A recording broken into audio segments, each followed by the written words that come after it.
The level of siphoning of Zimbabwe's riches is really at alarming levels. Zimbabwe has experienced a leadership that does not care for its success. Rather, Zimbabwe has experienced a selfish leadership, a leadership that thinks of its own stomach and does not care whatever happens to the Zimbabwean people. Welcome to Live with Chatufa. And family, we are here live at the Gospel of the Freedom of the Zimbabwean People. For those that have not subscribed, please also ring that bell so that you can receive every recording each time that we are live. We are looking at Wicknell Chivhayo as he shows off his flamboyant mansion in Harare. You can see the level of thievery and thuggery that is in ZANU-PF, that is in MNANGAGWA, and those people that are surrounding him. Very sad for our country when we have a country that is gripping in economic doldrums, a country that is gripping in a failed economy, a failed currency, a country that is failing to feed its people, to provide electricity, to provide water, provide proper roads, infrastructure, a country that is running short of medication in hospitals, and sick people have to be turned back home without even painkillers. Nurses don't even have protective clothing, not even gloves in the hospitals. And yet we have a government, a president who has his associates and goons that are within the cartels who are making a killing and living flamboyant lives and building houses and mansions in the capital city of Harare that are just so amazing. When you look at the kind of selfishness that we see in MNANGAGWA and his friends, it is very, very alarming. Family, I just took this opportunity that you may also see the house that Wicknell Chivhayo built in Harare. And the Zim Life here, we want to acknowledge them. Say, a controversial businessman, Wicknell Chivhayo, posts a video of expensive Harare mansion, reportedly worth $7 million, sitting on 16 hectares with a dam and a helipad, and luxuriously furnished by celebrity South African interior designer Bakos Brothers. So here is the mansion that belongs to Wicknell Chivhayo. When citizens of Zimbabwe are suffering, when there is poverty in Zimbabwe, there's one man, one individual, a man who is not even educated, a man who is just connected to politicians, who can be able to, run, build a mansion, a house, and own properties like this. A man who does not even have companies that are really straightforward, that you can say he's making his money through this way. He can't even define how he gets his money. He gets it through political connections, and this is it. And he is owning such kind of property. And when we have families that are literally failing to rent a single room, failing to pay rent for a single house, and we have one individual who can have all this. And I just want us to have a look at this mansion that belongs to Wicknell Chivhayo, so you can also just see for yourself.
So, family, just tell me, if Wicknell can be this rich, then how rich is Emmerson Mnangagwa?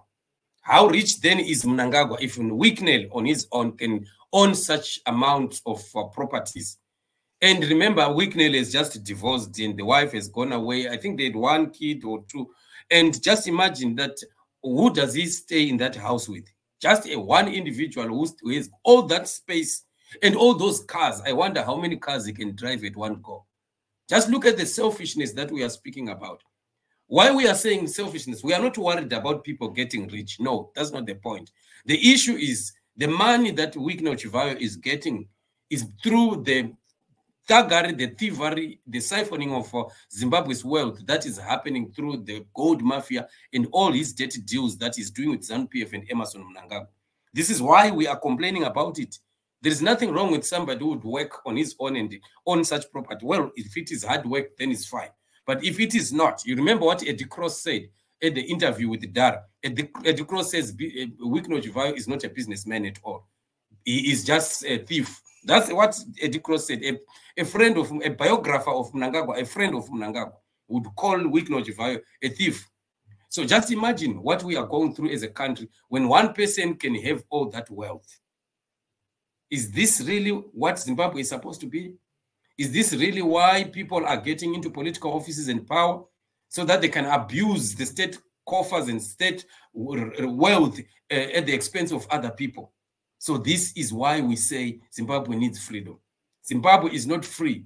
We have just a few people that are really enjoying the national cake while everyone else is wallowing in poverty. And that must get to an end. This is why we continue to demand that we need freedom for the Zimbabwean people. Zimbabwe must be free. Zimbabwe needs freedom. Let us continue to praise intercessors. Let us continue to stand in the gap for our country so that our country can be delivered from the shackles of the enemy, from everybody that is siphoning, stealing from Zimbabwe, stealing the riches of our country, and yet our people remain poor. This is going to end. There is a day that this is going to come to an end. It is never going to remain forever.